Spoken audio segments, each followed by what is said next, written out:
Paraná! Tudo bem com vocês? Eu sou a professora Carol, o nosso amigo intérprete é o Val e a gente está aqui hoje para mais uma aula de ciências para você que é do 7º ano. Nós estamos estudando em todas as aulas que a gente tem visto os assuntos de botânica e hoje não vai ser diferente. Hoje nós vamos aprender sobre as folhas. Antes de qualquer coisa, vamos seguir aqui na tela com os nossos avisos, os nossos lembretes. Aquilo que você não pode esquecer, por isso tem que keep in mind. Utilizar os recursos disponíveis para compreender os conteúdos das aulas. Você tem muito recurso na sua mão. Você tem livro em PDF, livro impresso, aula no YouTube, slide, você tem a ajuda do professor no mural do Classroom, você tem como conversar com seus amigos pelo WhatsApp ou por outros meios. Então, utilize esses meios em prol do seu conhecimento. Ajude aos seus amigos e a você mesmo. Você pode contribuir com o conhecimento de todo mundo da sua sala e aí você vai aprender ainda mais.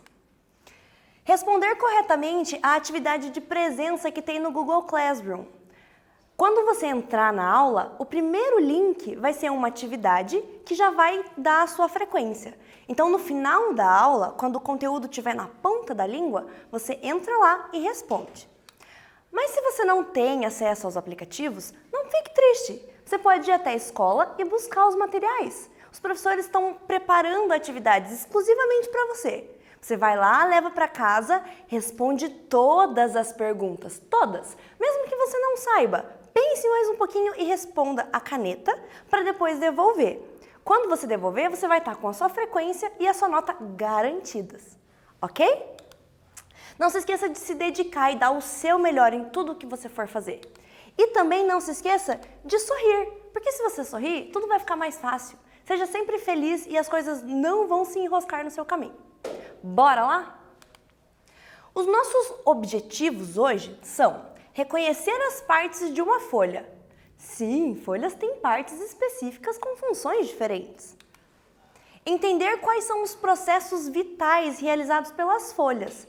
Elas são extremamente importantes para os vegetais, então a gente vai entender o que elas fazem de tão bom para eles. Conhecer as modificações que as folhas podem desenvolver. Vocês vão ver que tem muita coisa legal aqui hoje.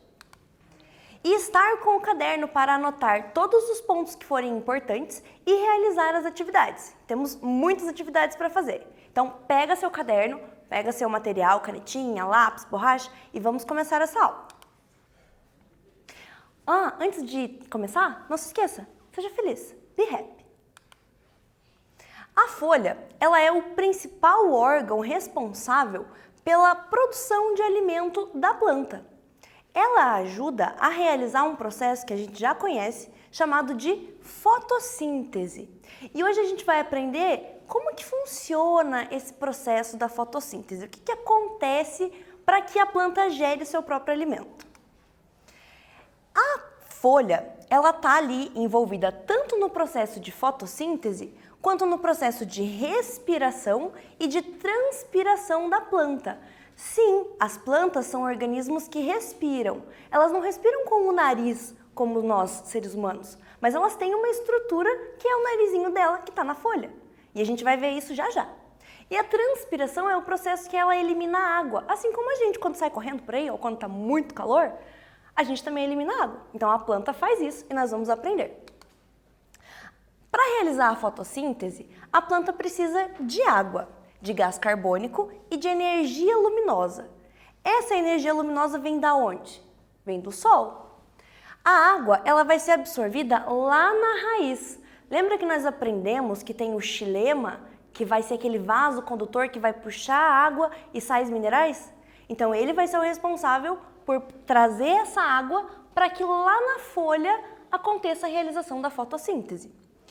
O gás carbônico que a planta vai usar, ele está presente no ar, então ela vai absorver e vai misturar com essa água para poder produzir o alimento dela. Aqui na folha, se você observar bem na imagem, tem como se fosse um olhinho. Esse cara se chama estômato. O estômato é o nariz da folha que faz tanto a transpiração e também ajuda a realizar a fotossíntese. Então ele é muito importante nas plantas e ele está na folha. A fotossíntese vai acontecer dentro do cloroplasto. Vocês lembram quando a gente falou de tecidos e as partes da planta? Que eu falei para vocês que tem uma estrutura, que é o plasto, que se chama cloroplasto porque ele tem uma substância verde dentro dele. E essa substância verde se chama clorofila. Ela é a parte da célula responsável por captar a energia do sol. Então ela é como se fosse um imã de raios solares. Ela capta tudo isso e aí ela permite que a água e o gás carbônico sejam misturados. Quando isso acontece, a planta vai produzir açúcar e vai liberar gás oxigênio, mas depois ela usa um pouco desse oxigênio. Então é por isso que lá quando eu comecei a falar de plantas para vocês, e falei de algas também, eu comentei que as algas elas são o pulmão do mundo, porque elas produzem oxigênio assim como as plantas e não consomem tudo. Já as plantas, elas produzem oxigênio e consomem em grande quantidade. E aí, esse açúcar que a planta produz, a gente vai chamar de seiva orgânica, que é espalhado pelo resto da planta através do floema, que é aquele vaso condutor que eu contei para você que a planta tem. Interessante, né? A folhinha, então, ela tem lá a epiderme dela, depois a gente vai ver bem certinho as partes da folha. E lá na epiderme, se a gente cortar e ampliar, a gente vai conseguir ver essa estrutura aqui, que é o cloroplasto, aquele ímã que capta raios solares e ajuda a transformar água e gás carbônico em oxigênio e açúcar. E agora vamos fazer um quiz aqui para poder fixar tudo isso que eu falei para vocês. A propriedade de captar vida na luz das plantas se deve à capacidade de utilizar energia luminosa para a síntese de alimento. A organela 1, onde ocorre esse processo 2, contém um pigmento 3, capaz de captar a energia luminosa e transformá-la em energia química. As indicações 1, 2 e 3 referem-se respectivamente ao quê? Ou seja, nessa ordem 1, 2 e 3, qual das alternativas que tem a palavra que se encaixa aqui na descrição do texto? Leia com calma, responda no seu caderno e a gente já volta.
Voltamos e estava muito simples essa tarefa.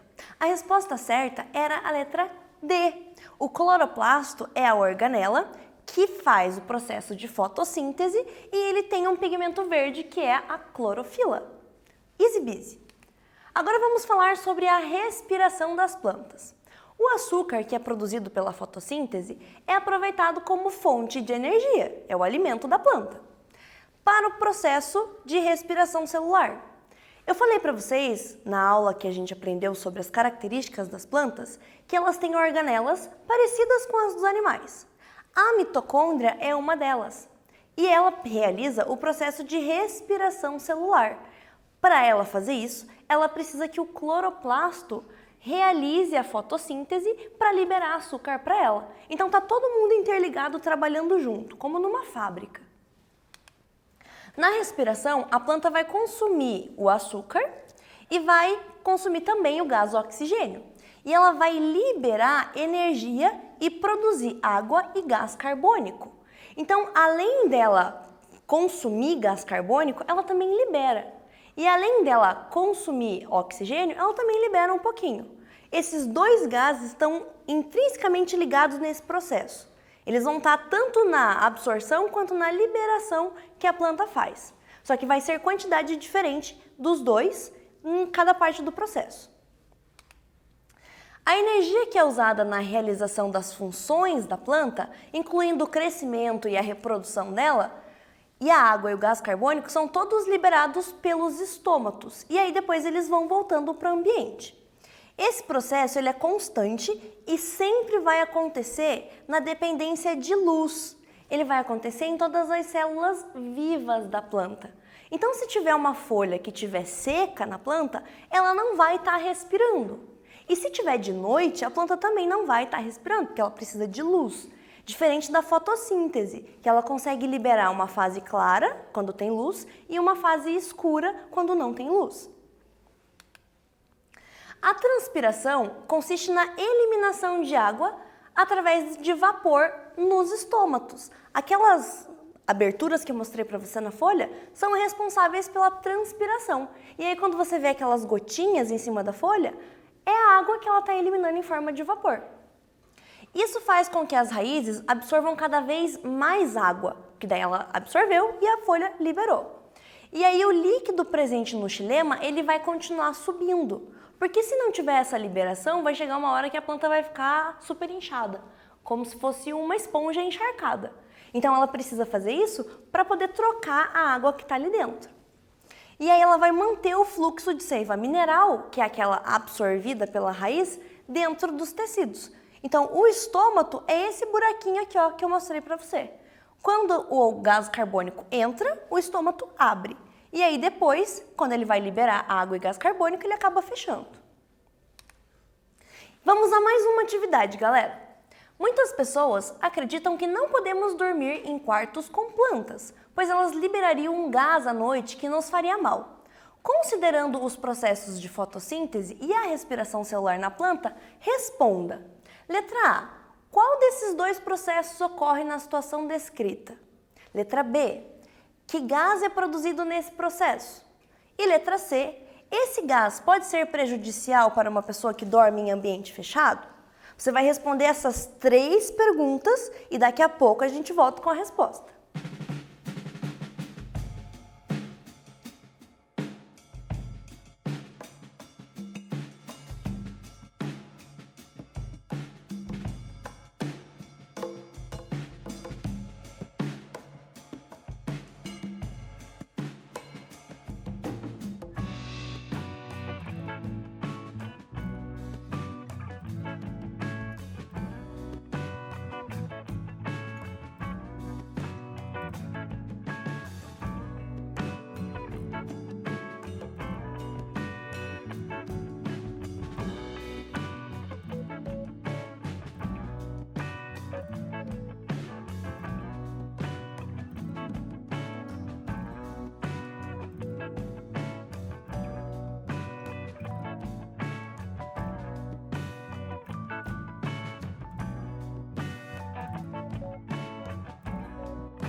Voltamos, galera! E esse exercício estava um pouquinho trabalhoso, mas eu tenho certeza que você conseguiu. Vamos lá corrigir e ver o que a gente tem que fazer aqui agora.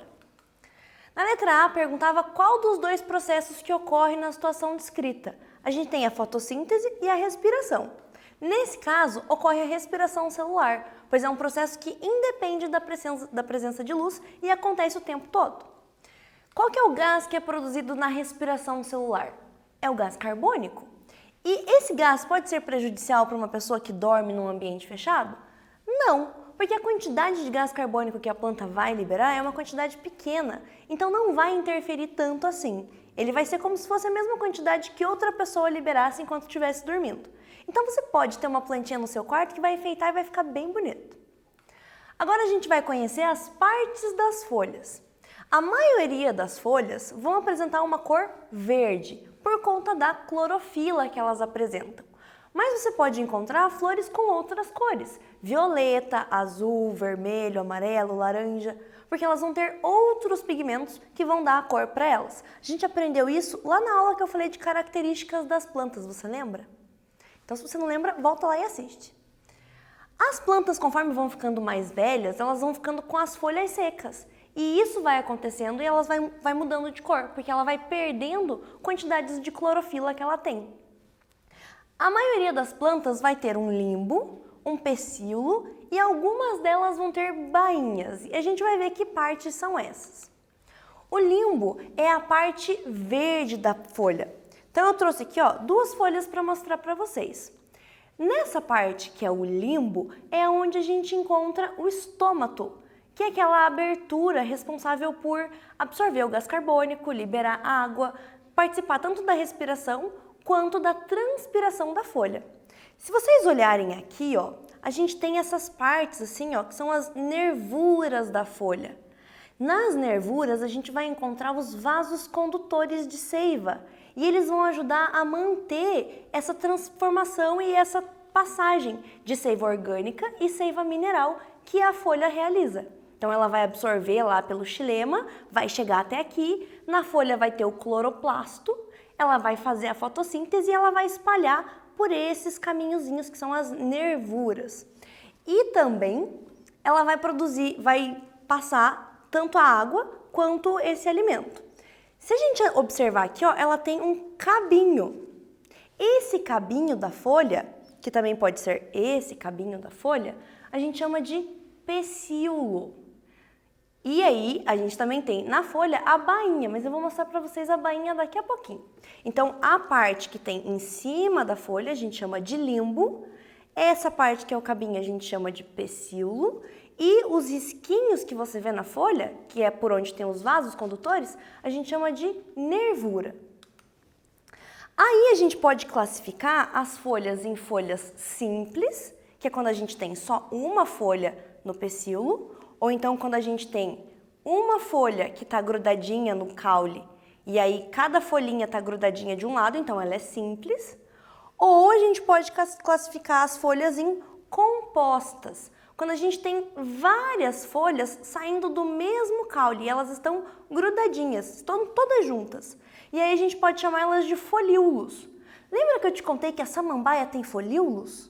Então, se você olhar a folha da samambaia, você vai ver que as folhas dela são grudadinhas. Por isso que ela recebe esse nome. Então, a gente mantém o nome para não confundir tanto. Quando você observar uma planta que tenha folhas nesse estilo, lembre que o nome dessas folhinhas vai ser folíolo. E é uma folha do tipo composta. Diferente dessa daqui, que é uma folha simples, porque só tem uma no pecíolo. Fácil, né? Se você observar o GIF da tela, você consegue ver a diferença das plantinhas e das folhas que a gente tem. A gente também tem um exercício para fazer agora. As folhas são estruturas de formato geralmente laminar, que são responsáveis por grande parte do processo de fotossíntese de uma planta.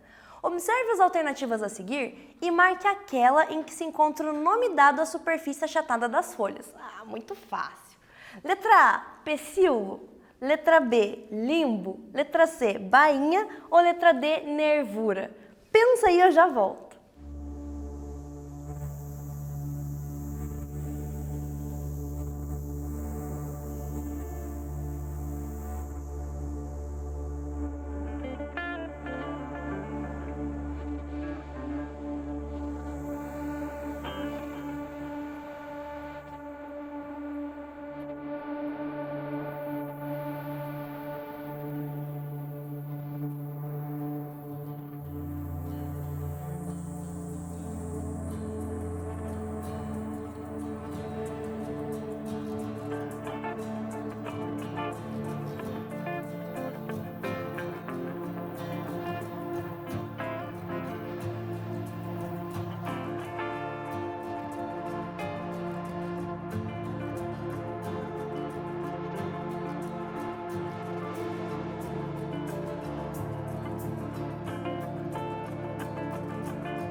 Voltamos, galera! Tava muito fácil esse exercício, não é mesmo?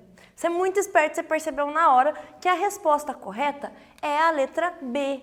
O limbo é a parte da folha onde ficam os estômatos, aquela parte que é responsável pela respiração e pela transpiração. Agora a gente vai falar um pouquinho das bainhas. A bainha é uma parte expandida da base da folha. Geralmente a gente vai encontrar isso na folha do milho, do arroz, de plantas desse tipo. É uma parte da folha que abraça o caule.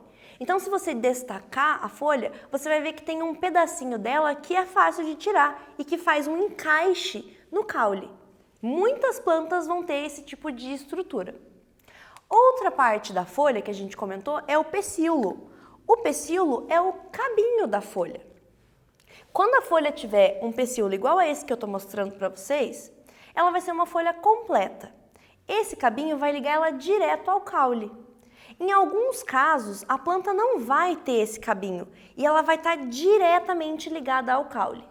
Quando isso acontecer, a gente diz que a folha é uma folha séssil. Então, quando ela tem o cabinho, é uma folha completa e a gente chama o cabinho de pecíolo. Quando não tem, ela é uma folha séssil e aí ela está diretamente grudadinha no caule. Simples, né? Agora a gente vai falar de folhas modificadas.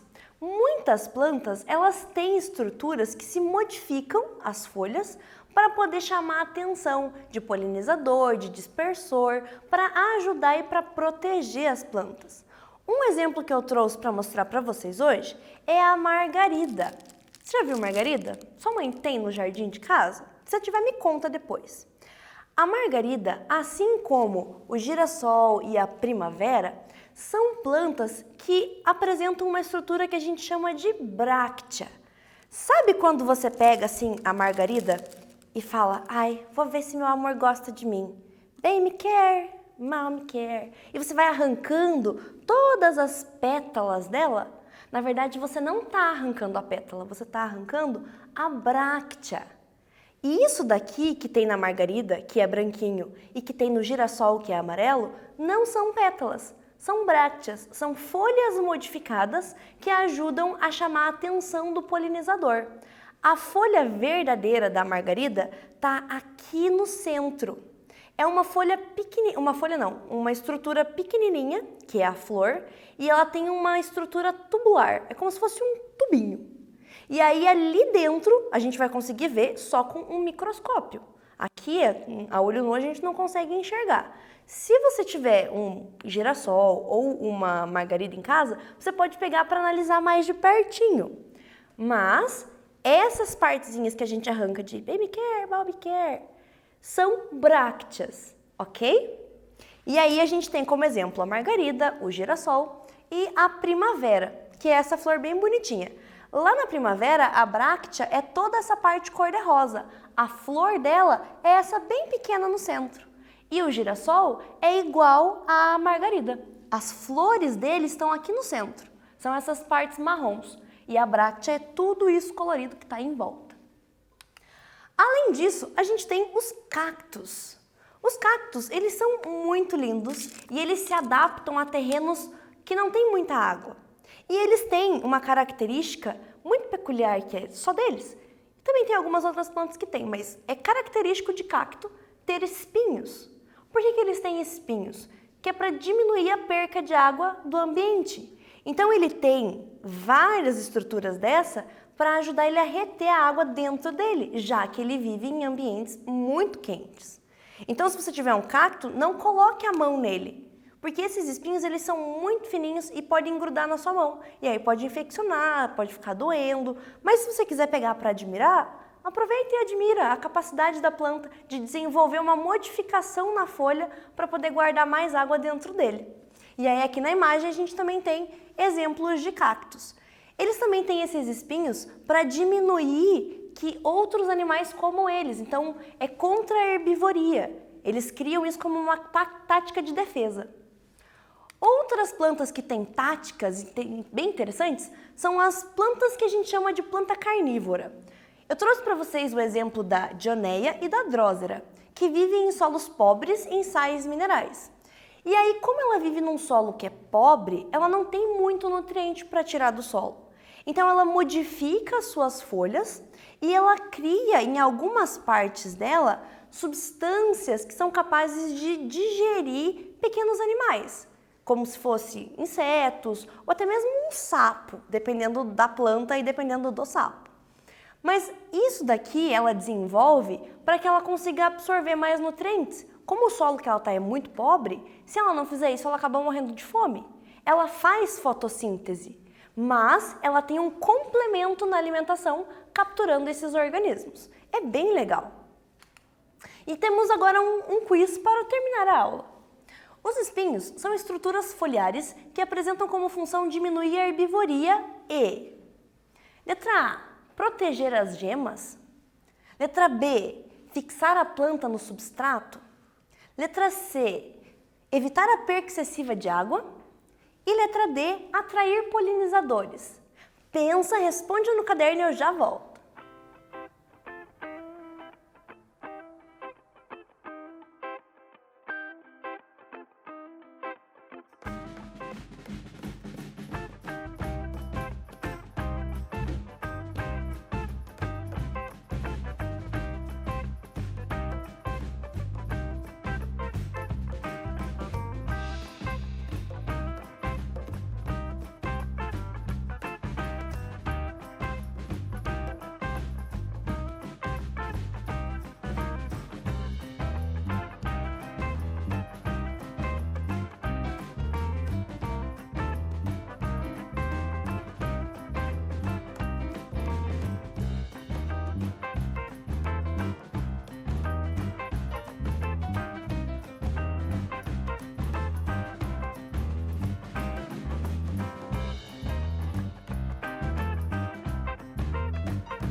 Estamos de volta, galera, e esse exercício é o último da aula. E a resposta dele é a letra C, para evitar a perca excessiva de água. Então os cactos eles criam essa adaptação, assim como outras plantas que a gente viu na aula de hoje. Para não esquecer, vamos retomar tudo que a gente viu. As folhas elas vão atuar em alguns processos da vida da flor, ou melhor, da planta, como a fotossíntese, a respiração e a transpiração. Elas podem apresentar modificações, como a bráctea, que a gente viu do girassol, os espinhos e as adaptações para capturar animais das plantas carnívoras. E as principais partes de uma folha são o limbo, aquela parte de cima, o estômago, a abertura que ela usa para captar gás e liberar água, as nervuras, que são os vasos condutores, o pecíolo, que é o cabinho, e a bainha, que é a parte do cabinho que abraça o caule. Tudo muito simples e a gente vai continuar falando disso nas próximas aulas. Com isso, eu chego ao final da aula, eu digo para você se cuidar, manter uma rotina de estudos, de hidratação, se mantendo uma alimentação saudável, faça atividade física, mesmo que seja em casa. Keep safe, que é fique seguro. E muito obrigada por assistir mais uma aula. A gente se encontra na próxima aula de ciências. Até mais!